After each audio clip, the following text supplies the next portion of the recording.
So I want to say around the time of maybe 15 years old, I said, Mom, I don't want to go to church no more. Because by now, in this small community, I'm witnessing kids.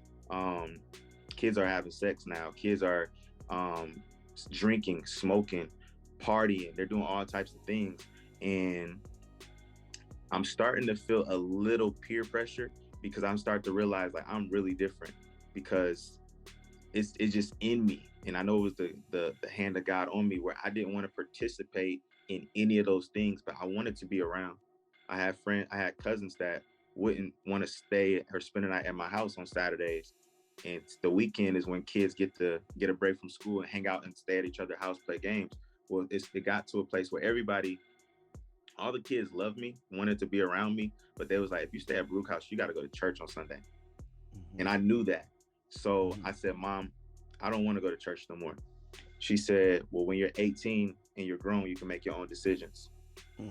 So as soon as I turned 18, I left the church immediately. I left the church, and it was like I felt I felt like some sense of freedom, some false freedom where I went and got tattoos. I started smoking, I started throwing parties, I started drinking, and I was young, but I just started getting into any and everything that I could, just to fit in.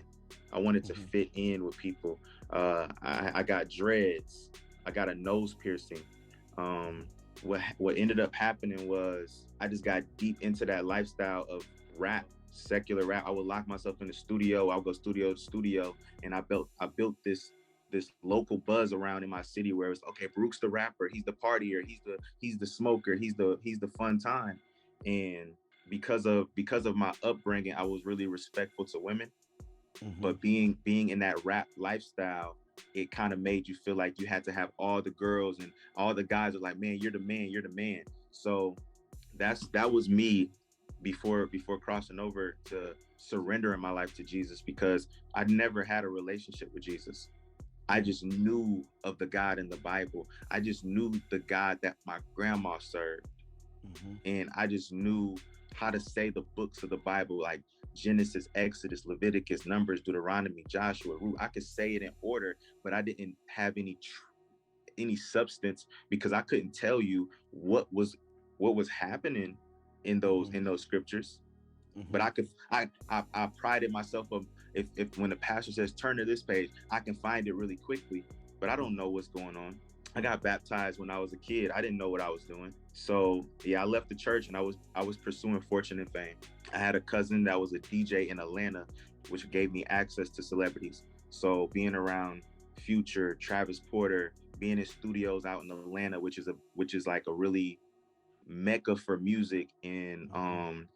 I took that style home with me, and I began to see different celebrities in Chicago. Like I went up to Chicago and hung out with Tory Lanez, and I went up to Arizona and California. I'm doing shows. I'm getting on the radio, and all the while, my dad, he ended up going to jail Mm-hmm. for 5 years for, he was in the streets. I can speak on that, and I'll get back to why I can now. But my dad was in the streets, which ended up causing him to go to jail for 5 years. So he missed my whole high school.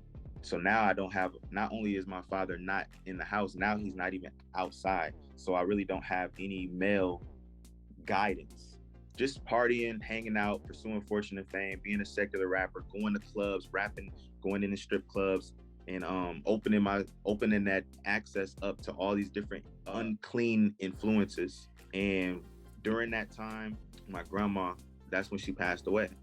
Well, when Mm. she passed away, I was already in that phase of my life listening to Wiz Khalifa and Juicy J, and they would drink lean and smoke.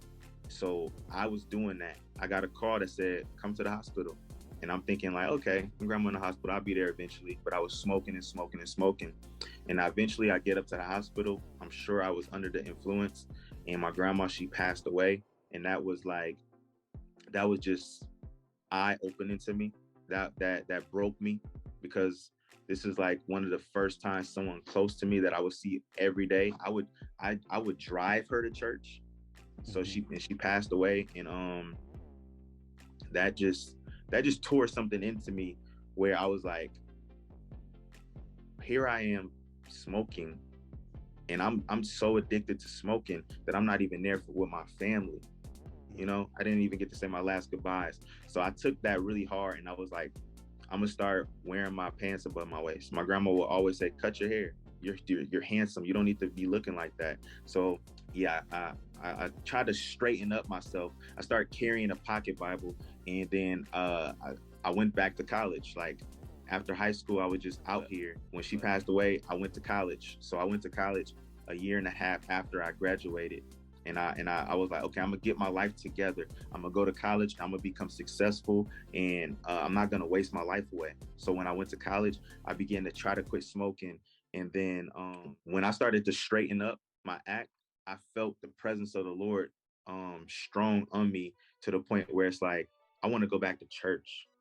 Like I just want to get my life all the way together. So I attempted to do that. It was just this force holding me back. More people wanted to smoke with me.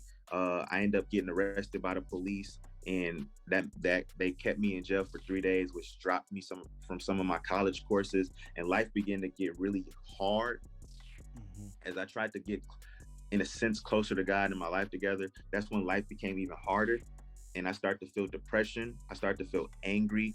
I started to have anxiety, night sweats, weird dreams. I just That's when I fully realized that I was addicted to marijuana, and I couldn't stop. I would go to church, I would pop in here and there, and I feel like people were looking at me and judging me. I went through, I don't want to listen to secular music no more. So I just was so lost. I was just so lost. And then I was smoking one day, crazy, with some people from college.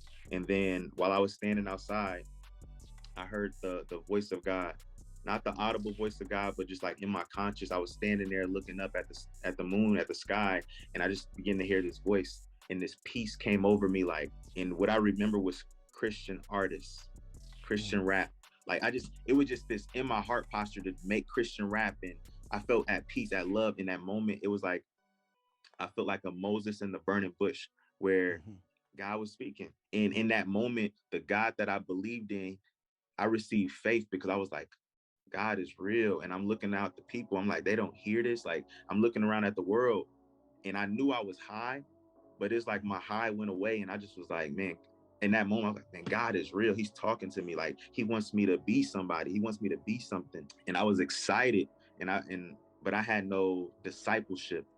I had no brothers in Christ, or no one like read this Bible verse, read this, do this. It was me trying to do it all by myself, but God was calling on me. And the word says something about that the thorns would try to choke that word out of you.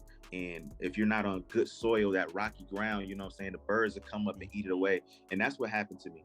The enemy came through and started to spread lies right after I had this moment that God is real.